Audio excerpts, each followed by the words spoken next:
Welcome to Rebel Steps. I'm your host, Liz. This is the third Rebel Steps episode on rent strike organizing. March 2020, when I put out the first rent strike episode, feels like a lifetime ago. And recently, the rent strikes have been eclipsed by the police murders of George Floyd and Breonna Taylor and the subsequent uprisings. The beginning of the pandemic, before the uprising, feels like a different universe. But of course, it's not a different universe, and the rent strikes are still happening around the US alongside a flurry of other tenant and housing organizing. In New York and other cities, there have been protests outside of housing courts when cities attempted to reopen the courts.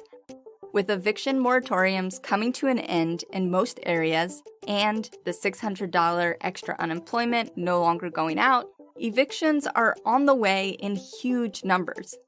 CNBC reported that 40% of renters are at risk of eviction. They published a map showing that in several states, over 50% of renters are at risk of eviction. The problem is huge, and pretty much every news organization is taking note. Our main story tonight concerns the coronavirus. As if things weren't already bad enough, in the middle of a pandemic, we may be about to see evictions on the rise. Renters in 42 states have been protected under eviction moratoriums, postponing rent payments as the economy stutters due to COVID-19. But 40% of those moratoriums have lifted, and more than 45 million Americans are still without a job. Welcome to Patriot Act. I'm Hassan Minhaj. We can debate all day about when the vaccine is going to drop. We've read the articles. Is it 12 months? Is it 18 months?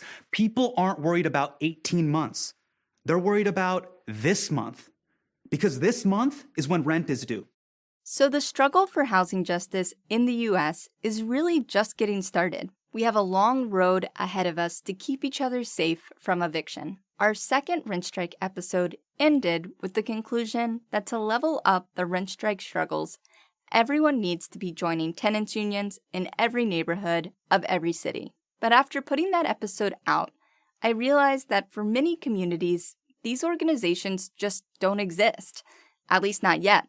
Most people don't have the ability to just go out and join a tenants organization. For example, here in New York, there's a patchwork of some neighborhood tenants unions and nonprofits, but they don't come close to representing all neighborhoods. Since joining an existing tenants union isn't an option for many, tenants looking for collaboration will need to build these organizations.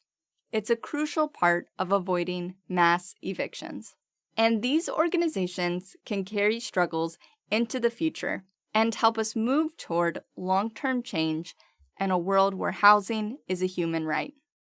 As I've said in our other rent strike episodes, there is no way that this crisis will be the only one we face. There will be a second and maybe a third wave of lockdowns in the US. Climate change and gentrification will continue to threaten housing for many. Tenants unions will be helpful no matter what comes. So in this episode, I'll be chatting with a couple organizers from Ithaca Tenants Union about their campaign to cancel rent, as well as Ali from Regal Tenants Union and Bed-Stuy Bushwick Tenants Coalition. Both these tenants unions are fairly new and have built up mostly during the pandemic. If you're trying to build tenant power in your area, their experiences may shed some light on how to get started and what tactics have worked for them. Hi, my name is Kat. I am a Cornell Rising senior, co-founder and organizer with the Tenants Union, and I'm also a member and organizer with the People's Organizing Collective, which is a United Students Against Sweatshop local on my campus. My name is Daisy Wiley. I'm an artist from Virginia. I'm currently working in Ithaca as a graphic designer. I'm organizing with the Ithaca Tenants Union. The Ithaca Tenants Union made headlines recently when its proposal to cancel rent passed in the Ithaca Common Council, which is basically the equivalent of a city council in Ithaca. This makes it the first place in the U.S. to have passed any rent cancellation measures. Due to COVID-19, the New York State Health Department had to approve it, so it actually hasn't been passed into law yet. However, it's still an exciting step toward the goal to cancel rent. I wanted to talk to them about how the tenants union made this happen. Also, so many of our episodes focus on cities, especially New York, so I was excited to hear what tenant organizing looks like in a college town. The path toward rent cancellation started before the pandemic had reached the U.S., when the Ithaca Tenants Union was founded in late 2019. The goal of the union was to protect both community members and students from rising rents and poor conditions. Kat has been involved since the beginning, alongside co-founder Elijah Fox. The Ithaca Tenants Union started when one of our co-founders, Elijah, wrote an op-ed for the Cornell's newspaper, The Daily Sun, and made a case for the Ithaca Tenants Union at the end of last year. I read this op-ed and it sparked my interest because I've been doing labor organizing in the United Students Sweatshop local I mentioned earlier. We were fighting for economic justice for low-income and first-generation students, and we saw that there was an intersection with financial aid issues, working issues on campus, as well as housing issues, because working-class students can't afford rent off campus when they become upperclassmen. We decided to meet as a group alongside Liel, who had been doing ACLU work on campus as well, and decided to start up the union. We were really excited by the prospect of bringing locals and students together to fight against landlords, especially since they benefit from keeping us divided. So we also decided to emphasize the importance of education in our work, because we realized there was a gap for students who many times it's their first time signing a lease and knowing what laws were protecting them against landlords. We just had a lot of organizing conversations with both locals and with folks on campus and starting the union.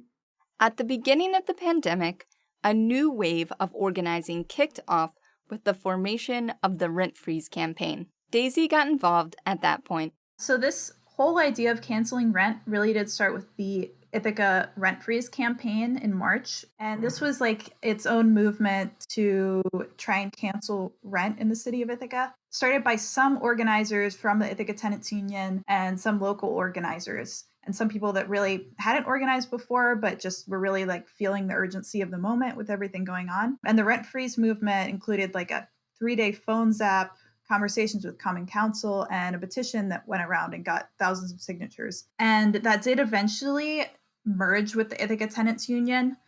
And that is what continued the movement in the form of the cancel rent resolution that was brought up to Common Council. When we were starting the idea of thinking about freezing rent, it was a little more vague, but really we realized that we have to outline everything we want in very specific language to actually get people to pay attention to it and really understand what it is we're asking for.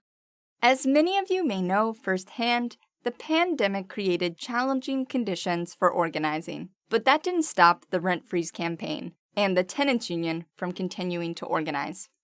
While it was difficult to have campus closed down and completely change our initial plans, as we planned on canvassing door to door in local communities in Ithaca, as well as starting a hotline, which was delayed because of the whole entire COVID crisis, it was incredibly amazing to see the amount of folks who were ready to dedicate so much time and labor to organizing through the Rent Freeze campaign, to pushing local politicians to protect working class and low-income locals and students. Some of the tactics that we used to continue the push for rent cancellation were continued calls and conversations with the mayor and common council members, flyering around town, circulating petitions online. Then we actually co-sponsored the Party for Socialism and Liberation's Cancel the Rents car caravan. This was our means of really getting people out onto the streets and getting a lot more visibility for this. And that was actually somewhere that one of our members announced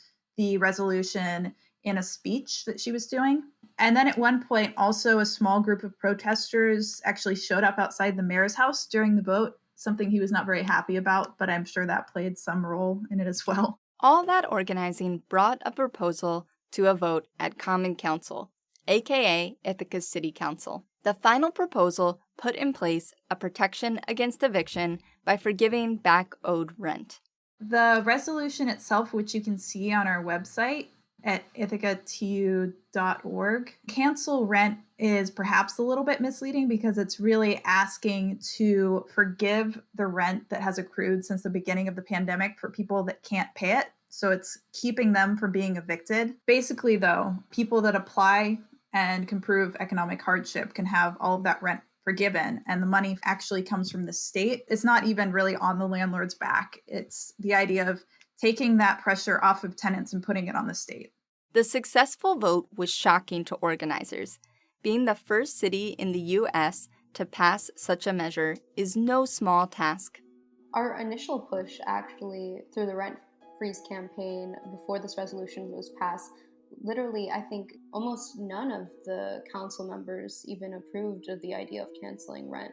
I was in disbelief when the resolution passed. Just a month prior, we had no support. It felt really empowering to see the power of solidarity organizing and how it can change our political system, especially during a time in which coronavirus has really highlighted the ills of capitalism, where racism and inequality, income inequality are really exposed. It just reaffirmed my belief that real substantial political change aren't created by politicians, but they're created by folks participating and organizing from the bottom up. And until the government realizes and actively protects people's rights to fair and decent housing and addresses the ways in which laws are in favor of landlords, our work organizing and uplifting folks from working class backgrounds, Black and immigrant tenants, will continue. This win, although it isn't confirmed yet, really encouraged us to continue doing the good work to fight for these vulnerable communities. Bizarrely, the proposal is now in a kind of purgatory. The New York Health Department will need to approve it before it will actually go into effect. So typically, the city's resolutions would not need state approval, but the governor signed an executive order during the pandemic, which requires local orders to get approved from the health department. So the intent of that was to keep cities from circumventing the state's lockdown orders. But that also then means that things like the rent cancellation resolution has to go through this Department of Health as well, which is something that we're working towards tactics to really get their attention and get mass approval for that. You can actually see some of those on our website as well right now. We just put up info for a phones app, for example, and that's something that you can do really from anywhere. The push right now is to have it kind of get outside of Ithaca and get support from all over. And if this gets approved at a state level, then that will mean that kind of paves the way for other cities to do something like this. For those of you starting from square one, it might be challenging to envision successfully pulling off a cancel rent campaign. So I asked how they started the campaign.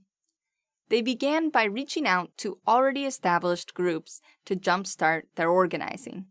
They especially looked to connect students with the surrounding community. And in our initial steps of organizing the Ithaca Tenants Union, when it was just the three of us, Leah, Elijah, and I, we really wanted to emphasize the importance of building coalitions with locals, because we understood that as students like up on the hill at Cornell, that Cornell's presence drives up rental prices and causes substandard housing.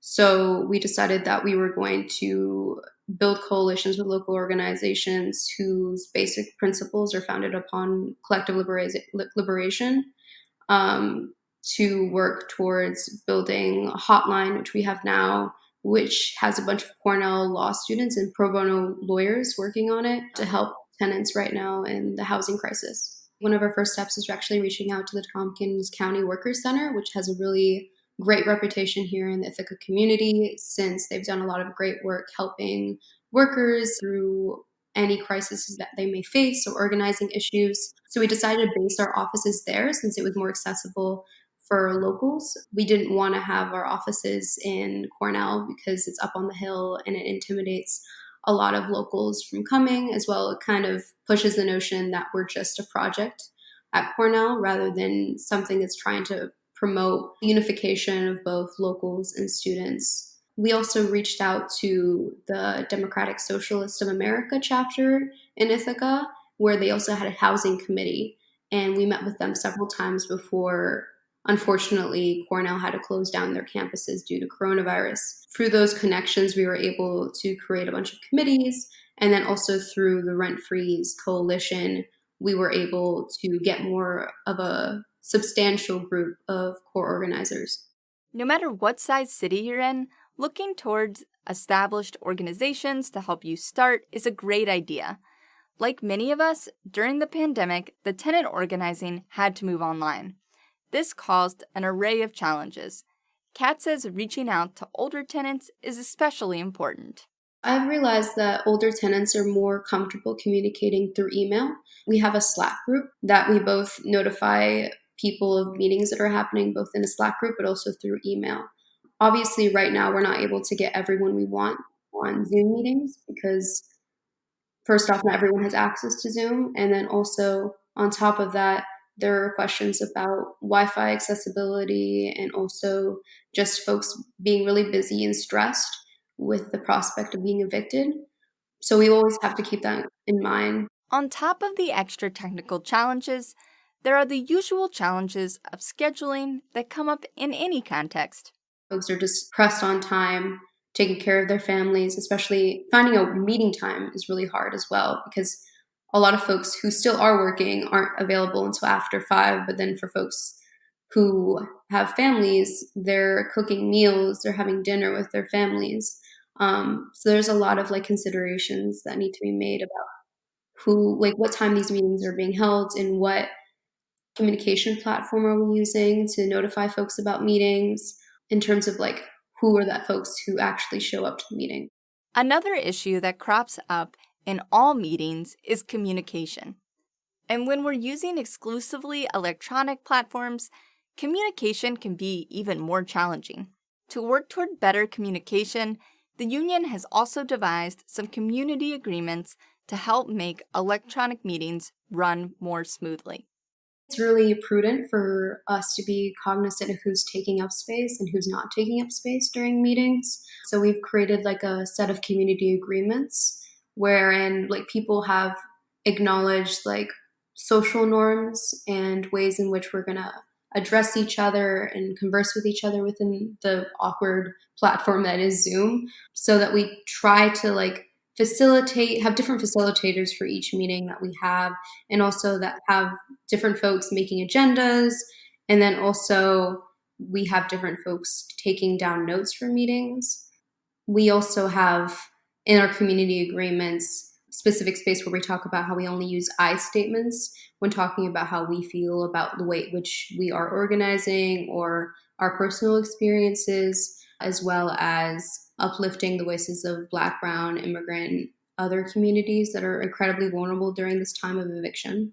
Another thing that we try and keep in mind when we're having these meetings, because we have all these people from different backgrounds and maybe varying political views, and we try to assume that people are coming from a place of good faith, as well as if there is some difficult conversation that we're having, treat it in a comradely manner and not just assume that somebody is attacking you or take it personally. So that is something that I think that also really helps when we're having meetings, because it is an emotional thing to be working on, and there's a lot of difficult conversations around it. So that's something that kind of helps mediate it a little bit. As evident by the legislative win, the organizing has gone very quickly in some ways, but the Ithaca Tenants Union is still a very new organization, so they're still working on questions of structure and decision-making. One question that's still open is how to organize smaller chapters. In some cities, it makes sense to organize smaller chapters by neighborhood. In other cities, it might make sense to create chapters around each LLC or landlord, so as to be able to exert pressure on that specific property owner. In Ithaca, they're still exploring the options.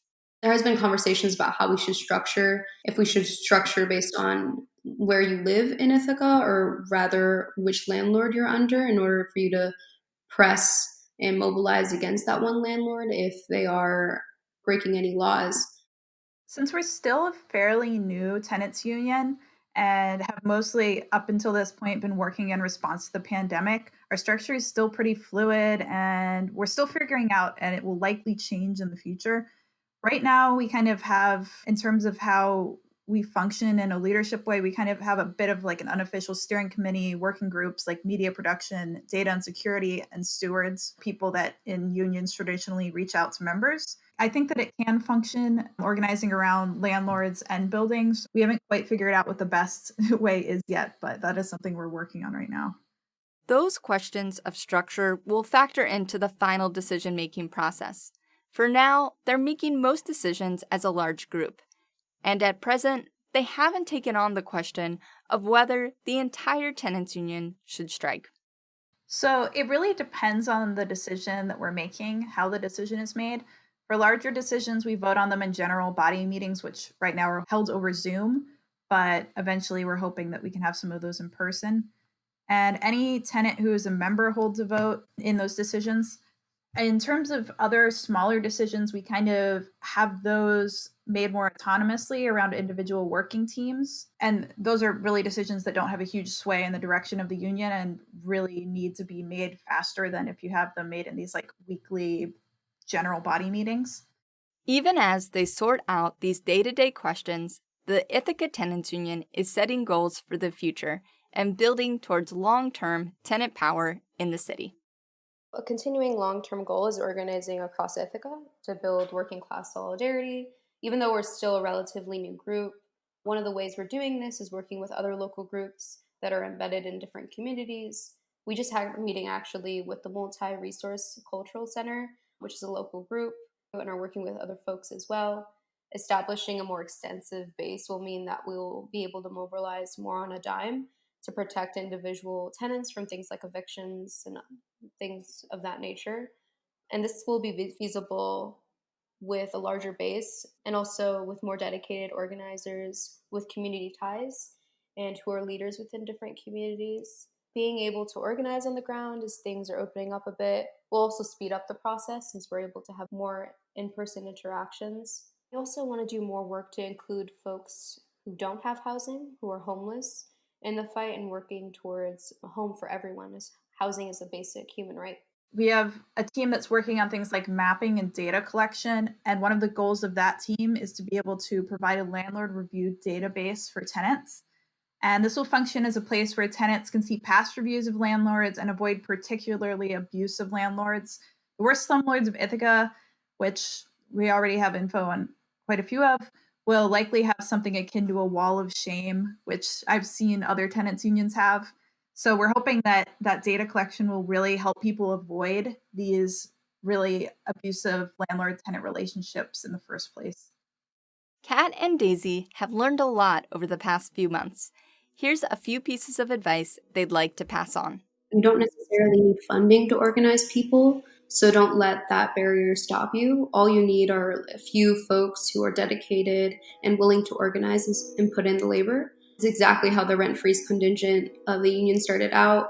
The internet makes it way easier to organize and mobilize, and it's free for folks who are low income, but also that you need to be cognizant of older tenants who may not feel as comfortable in online spaces as well.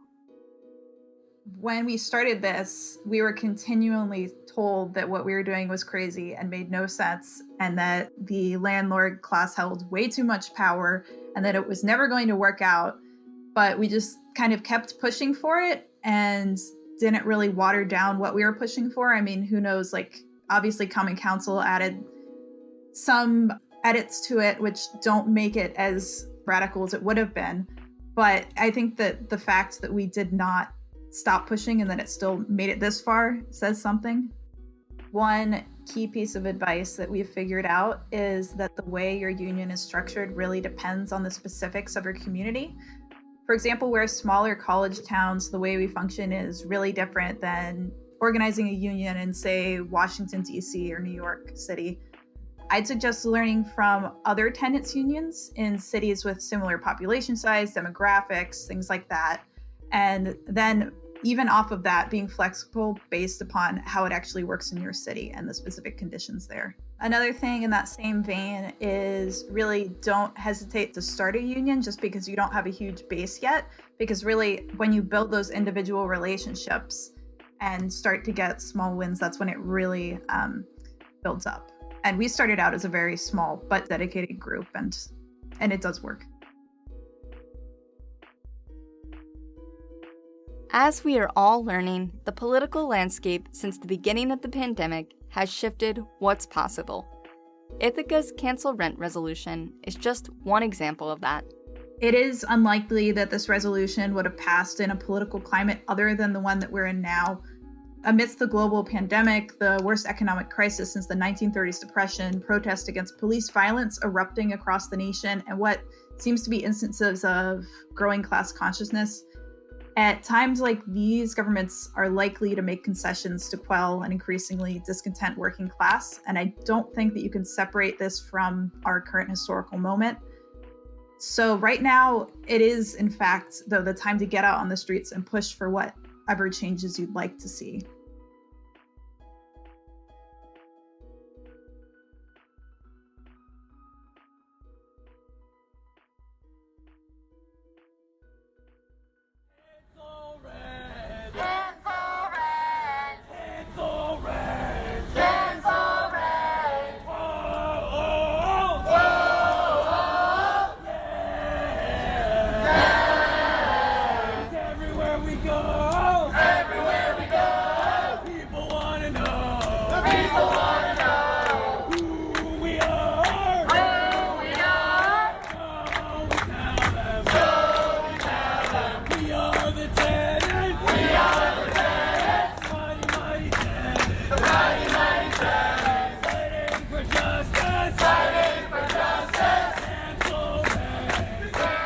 Hi, this is Ali from the Regal Tenants Council, part of the Bushwick-Bedstuy Tenants Coalition. I spoke to Ali in the last Rent Strike episode when things were just getting started with Regal Tenants Council, an organization he helped start along with other tenants in Regal buildings.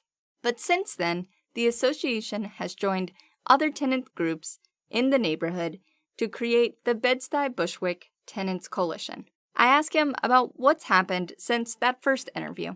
We delivered a letter with demands that was really immaculately well written and researched and all of that stuff. I believe it was dated on May 1st, and it was informing Regal Management Services that the Regal Tenants Council would not be paying rent until those demands were met. Since then, like all tenants associations, we've found that the landlord is loath to even acknowledge the existence of the Tenants Association and have just been trying to get across to individual tenants to try to have them break strike or intimidate them in various ways. And we sent responses that were really legally minded responses around harassment that managed to actually get them to curb their harassment, which is good. And I've seen that actually happen with other tenants associations as well. It was cool that we didn't have to have a lawyer directly involved, and we just reached out for some advice and then crafted some letters and responses to instances of harassment, and that got them to stop doing that.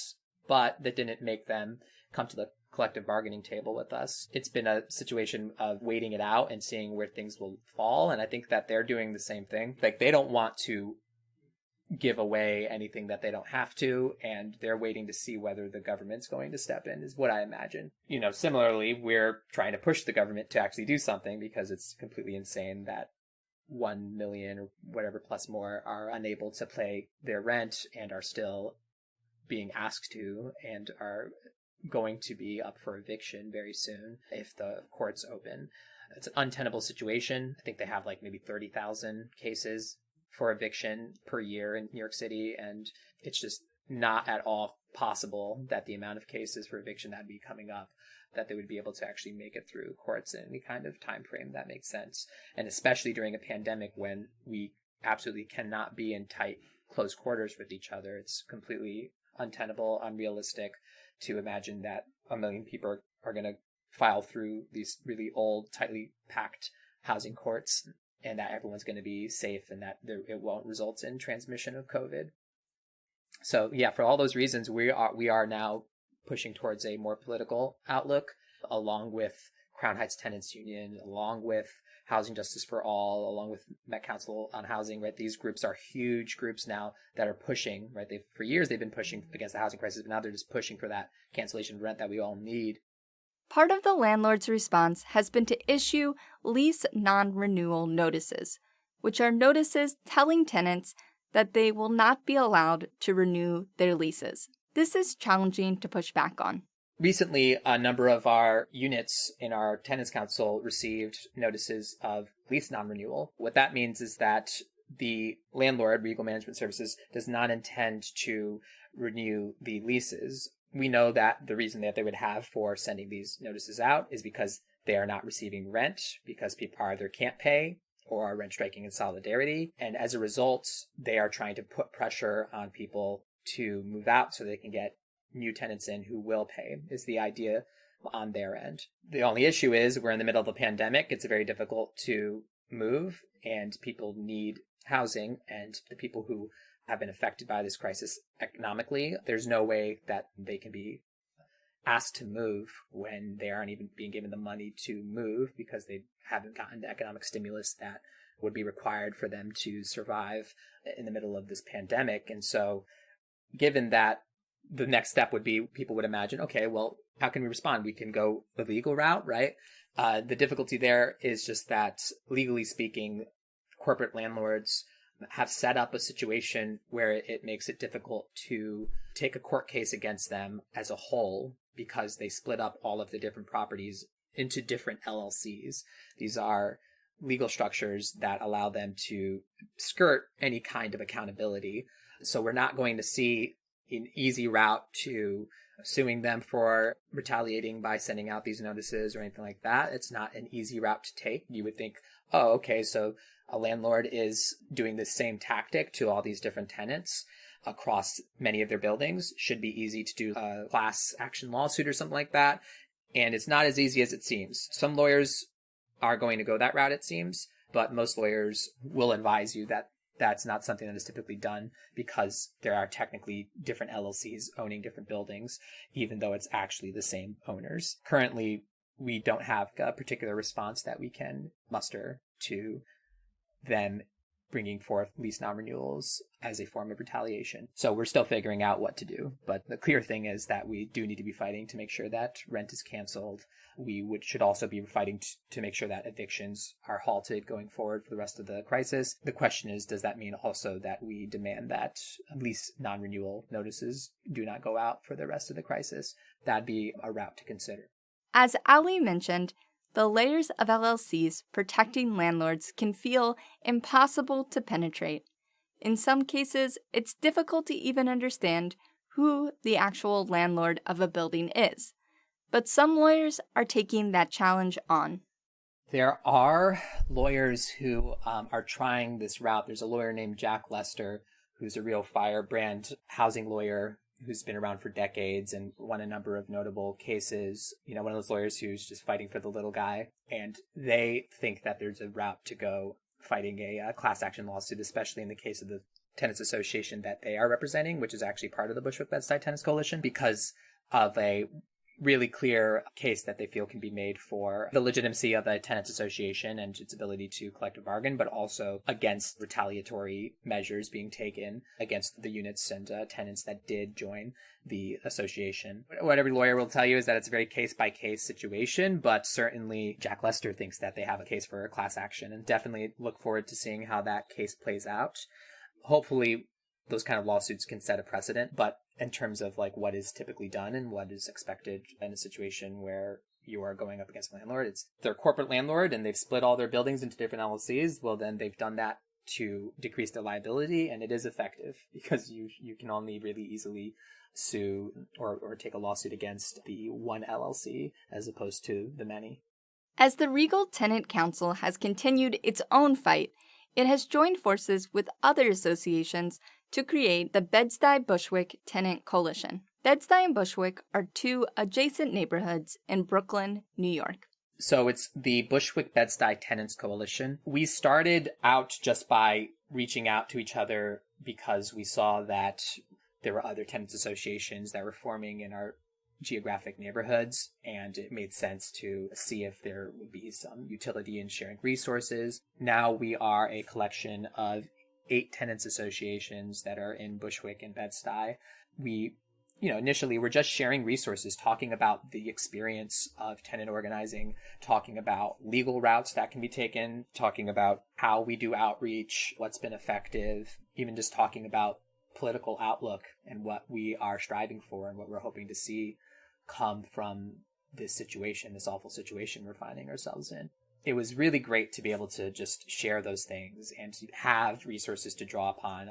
One TA might have made a legal FAQ, and now we can share with everyone, and everyone is benefiting from it across all of the TAs. Or one may have made these really dope flyers that are useful across organizing just tenants generally, and that's been useful. And so those kind of things are how we started. But just from there, we started to see that landlords were not going to come to the table for any of us. In fact, it's eerie how similarly the landlords responded to our request for a collective bargaining situation. And so we knew that we're not going to get a response because they made that very clear, that they were not going to bargain with us, that we were not going to get what we need, that all the demands would not be met. So we pretty quickly started also talking about how could we lobby politicians, how could we use our voice and use our ability to do outreach to really get a drumbeat going for some really specific changes that need to happen, specifically the cancellation of rent, but also the halting of evictions. The Bed-Stuy Bushwick Tenant Coalition had its first event in July. The kickoff was a great success.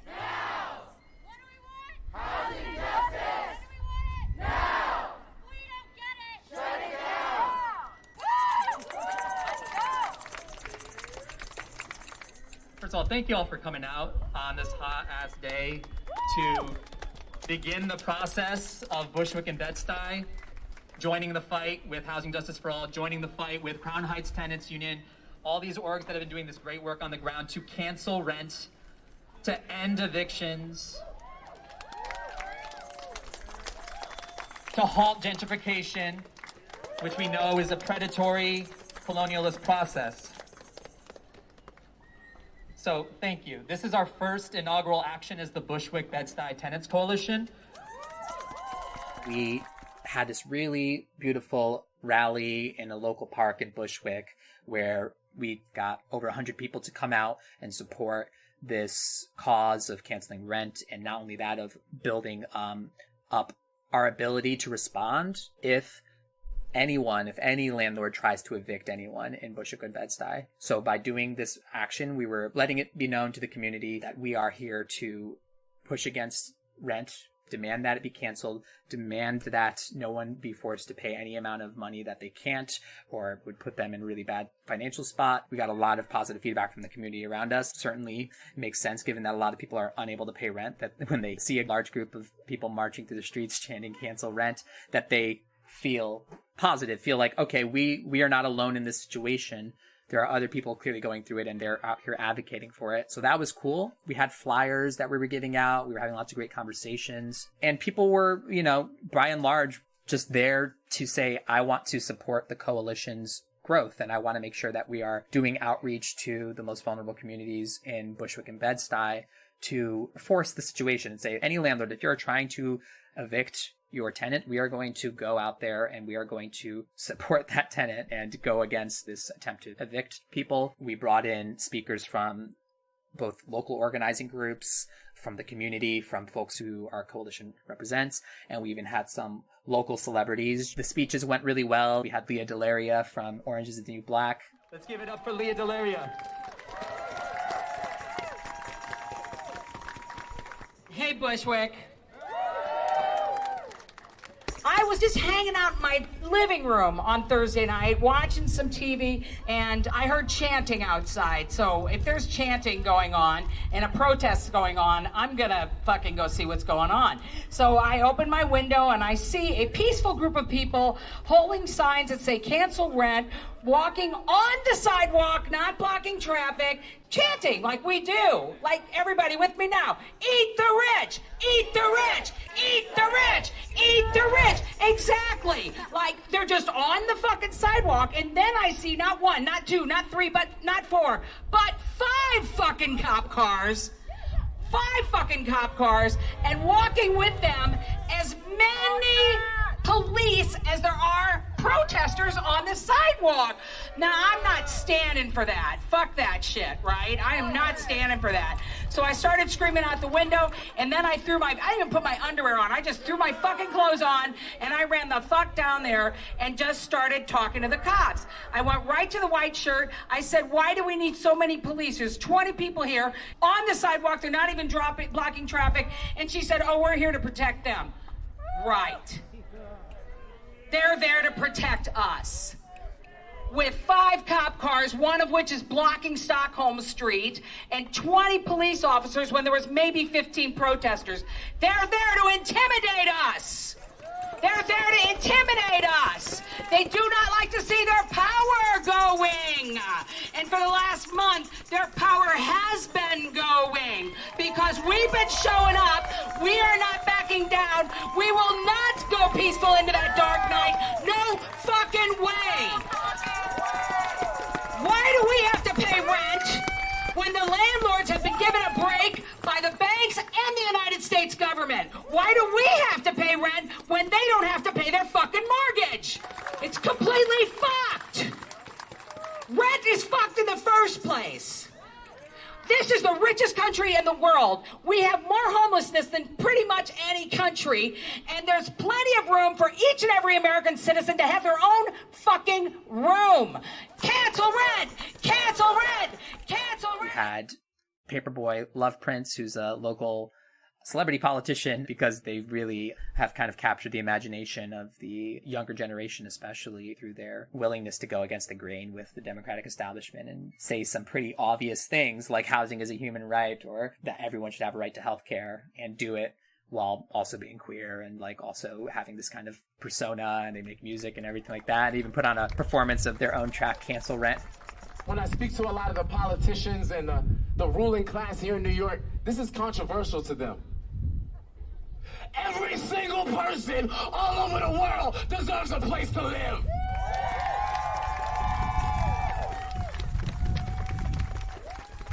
How dare they sell us an American dream with a white picket fence and a house in suburbia, and they can't sit here and make sure everybody has a house to begin with? What type of American dream is that? We need to cancel rent right now, because it's the right thing to do. And it's so ironic. They tell us to stay home because of coronavirus, forgetting about the hundreds of thousands of homeless people in this city that don't have a home to go to at all. You gotta have a place to live. You gotta have a place to stay. I don't know if any of you have been without a home or been housing insecure before, but it is a psychological battle. I'm gonna be honest with y'all, I haven't paid my rent since March. I paid for it, yeah. And you know what? I haven't been late on my rent before. Maybe once or twice, let me not lie. Maybe once or twice.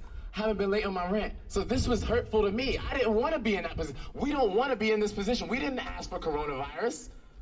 We didn't ask for them to wait too long to shut everything down to make sure that now we can't go to work. All right, thank you so much. Let's do this. This is an emotional song.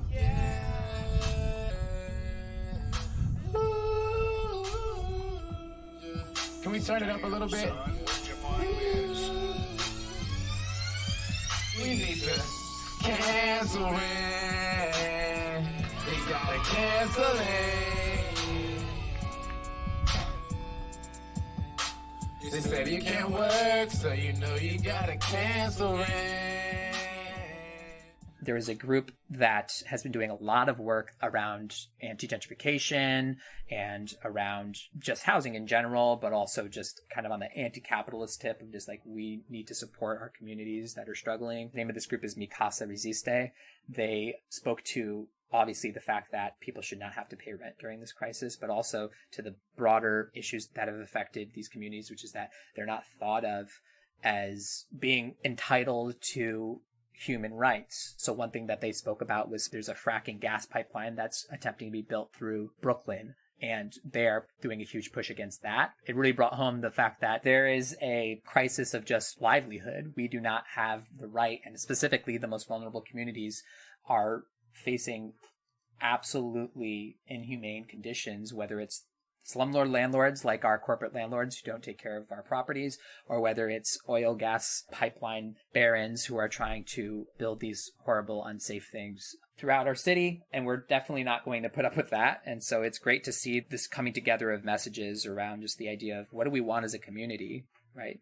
As a community, as people who live in Bushwick and Bed-Stuy, we do not want people who are poor or immigrant or any classification of POC or what have you, queer people, to be kicked out of their homes because the landlords just want to make a buck and want to jack up the rent to levels that only well-off straight white men can afford and things like this. Like, we want to live in a community where we get a choice over how we want to share our resources. And one thing that everyone seems to be on board with, thankfully, is that housing is a human right. Another thing that people seem to be on board with is the idea that we should have the ability to decide what is built in our communities. And so it was really great to just have an event that brought those strands together, that strengthened the bonds between our coalition and these other groups and individuals.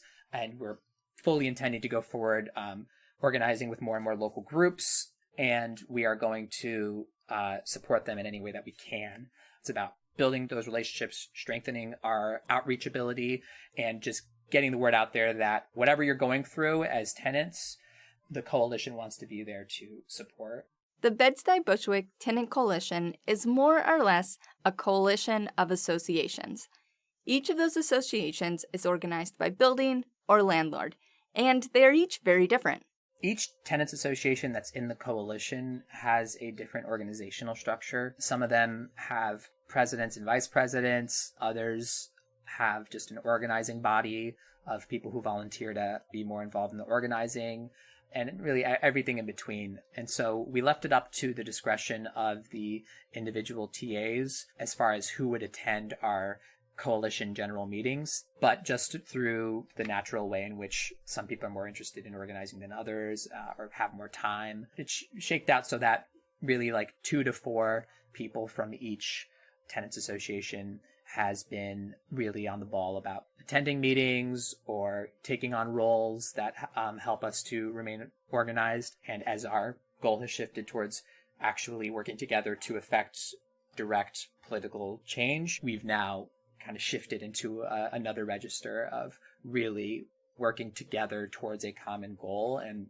so the coalition is now acting like a unified group that is committed to doing outreach, that is committed to planning actions, just doing all we can to get the word out about how everyone really should have a tenants association in their building or across their landlords. And if we can get to that point where more and more people are, and especially most people who lived under a corporate landlord were part of a tenants association, then we can really start to act collectively to change what is a deeply inhumane and greed-ridden system. These associations work together to make decisions by consensus during virtual meetings. Decision-making happens via voting during general meetings or consenting through text and email when it comes to smaller decisions, but the larger decisions certainly are made during our virtual chat meetings where we're discussing a tactic or an idea, whether it's an action or how we're going to do outreach, and then we vote on what makes the most sense. And so that's, simple, like thumbs up, thumbs down. And if we don't have 100% of people who are on board, then we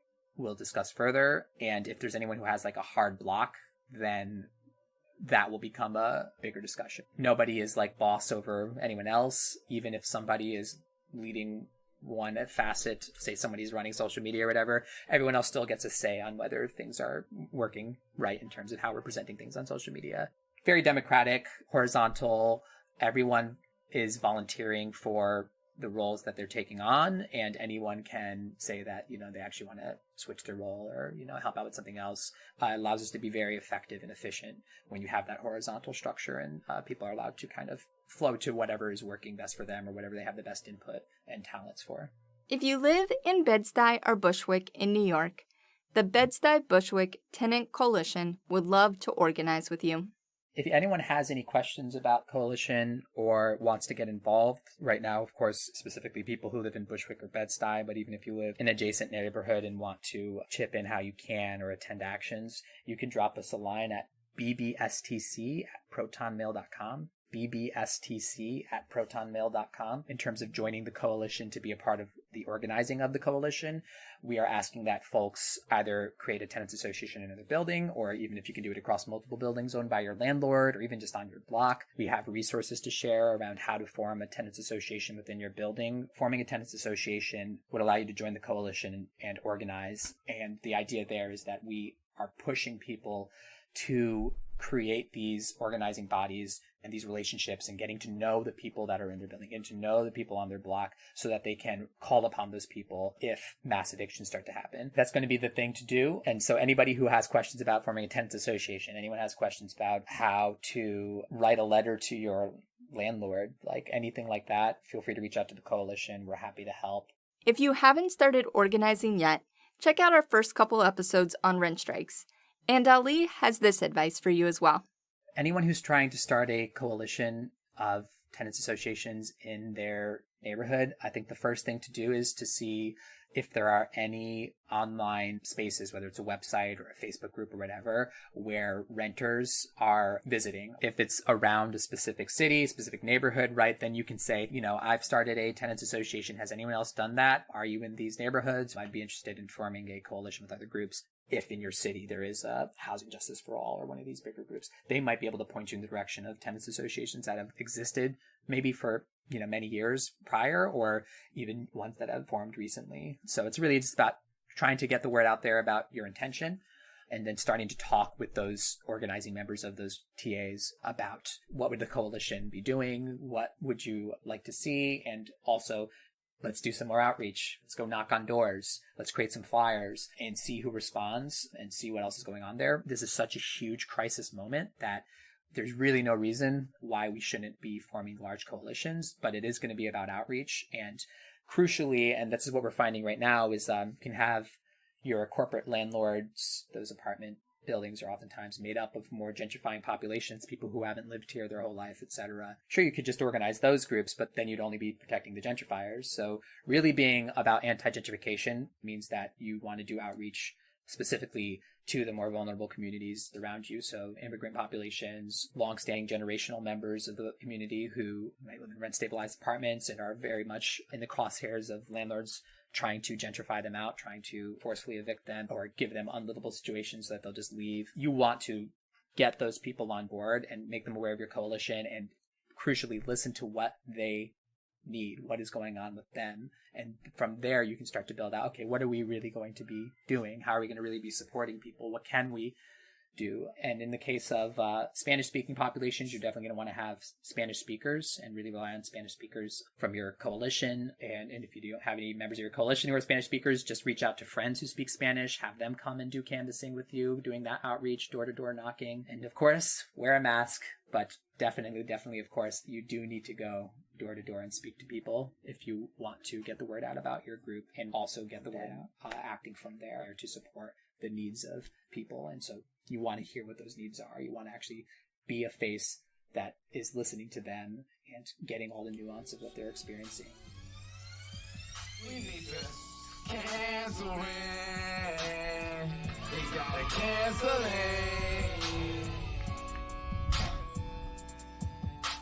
They said you can't work, so you know you gotta cancel rent.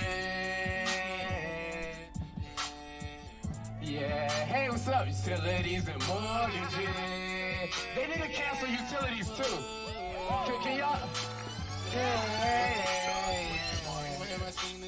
People feeling so down, can't pay the rent. What's going around? Things having problems. Some love, gotta come help us, gotta show us some love. Paper, yeah. So got a problem, so many people homeless, don't pay the rent, and know where my home is, my room is, somebody gotta do it. Hey, cancel rent. Yeah, no, you gotta cancel it. Yeah. utilities and mortgages. Tenants have the deck stacked against them in so many ways. This crisis illuminated how vulnerable people are, and also gave us a small window where the tables are turned against the landlords. People are newly aware of their own precarity and the precarity of their neighbors. The sheer size of the issue has to force some kind of response from those in power. Let's seize this moment to build up organizations. Let's make it a goal to leave this crisis with vibrant tenant associations in every building. Let's work toward canceling rent and halting evictions. Also, one more note. As I mentioned, since these rent strikes began, an entire uprising has been unfolding. It's good to remember that the push for defunding the police and eventually abolition of the police is not separate from housing struggles. Here's Ali. Right now, we're seeing a huge upswell of organizing activity around Black Lives Matter, around the unfettered, completely outrageous, racist use of police force in this country. And really, at the core of it all is an abolitionist perspective that sees rightfully that the police are only there to guard property. They are not there to guard human beings. The only human beings that they could be conceived of as actually being there to guard would be, straight white people. And so given that, we now are just having to come bear with the fact that the police are protecting property, and thus the state is valuing property over people. And we see that as well in this moment where instead of canceling rent, instead of giving people the guarantee to being housed and being safe from COVID during a pandemic, they are actually giving preference to the landlords, to the banks that hold the mortgages, and saying, you know what, yeah, we're still going to allow y'all to demand rental payments during this time. That's viewing property over people. And so our housing movement is saying housing is a human right, but really fundamentally beneath that is the assertion that people are more important than property, or as you see it on slogans now, as people over property. But the idea here is that George Floyd was killed for, a $20 bounce check, allegedly $20 of property for, for food, something sustaining and necessary is more important than his life.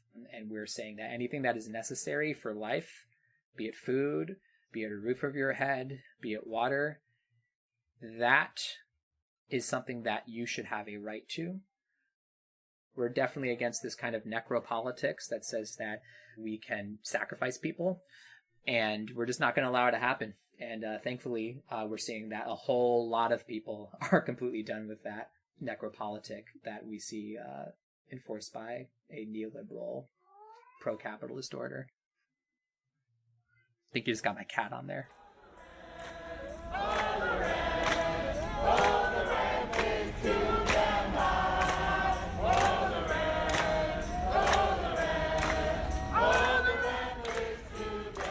If you're organizing your own tenants association and want to share your story with us, drop us a line at hello@rebelsteps.com. You've been listening to Rebel Steps. I'm your host, Liz. Believe in yourself, trust one another, and get organized.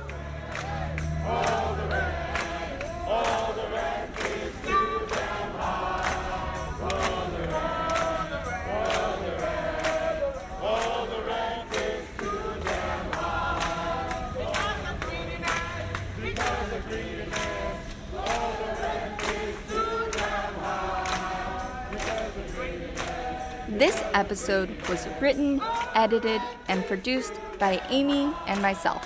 Special thanks to our interviewees, Ali, Daisy, and Kat. For more resources, check out the show notes for this episode on rebelsteps.com. If you enjoyed this podcast, please consider supporting us on Patreon or sharing this episode with your friends or via social media. This podcast is part of the Channel Zero Network, an anarchist podcast network run by radical media makers. Head over to channelzeronetwork.com for more podcasts, and stay tuned for a message from one of our comrades in the network.